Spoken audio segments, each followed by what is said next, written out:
As sick and tired as you may be of hearing takes on the Johnny Depp Amber Heard defamation case and what the verdict means for potential abuse cases in the future, I've got some shit to say. Because for me, this case is not about free speech like Amber Heard or anyone else wants you to believe. This is not about men versus women. It's about right versus wrong. It's about abusers versus survivors. This case is a reckoning moment in my mind because it's forcing us to acknowledge that if the Me Too movement is going to succeed and create meaningful change, we're going to have to clean up how we treat one another and we're going to have to start actually protecting one another. And doing that means that we must include men too if we really want to invite more peace and love on this planet.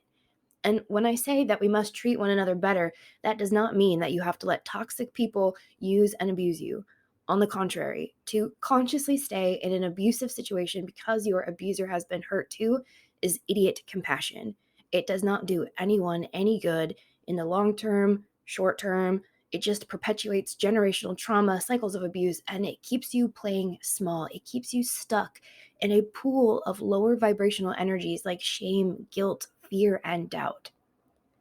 Now, if you're not familiar with narcissism or narcissistic abuse, let me be clear.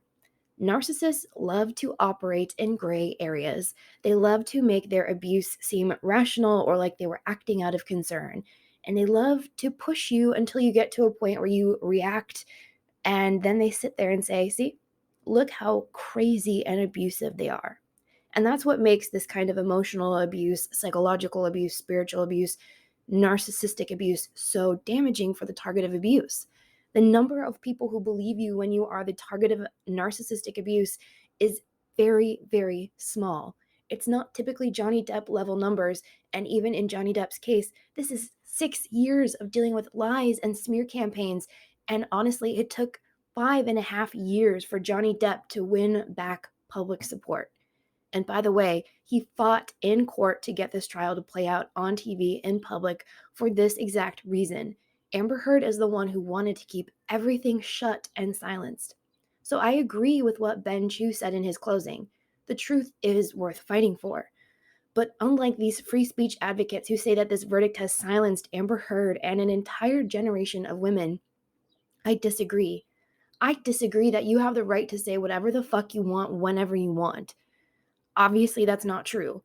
If you don't believe me, I invite you to go yell fire in a crowded theater, yell hijack at an airport, and see how far that gets you. See how much freedom you have when you use that as an excuse in front of a judge that you were just exercising your First Amendment right.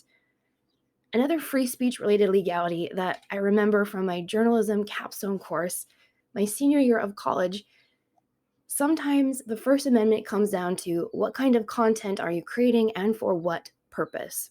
So in my senior journalism course, we had to participate in what was called the Media Ethics Bowl. And we had to examine all of these First Amendment media-related cases and come up with arguments for and against all sides. During the Ethics Bowl, we were given a case at random and assigned a perspective from a panel of judges, and they had to debate pretty much instantly.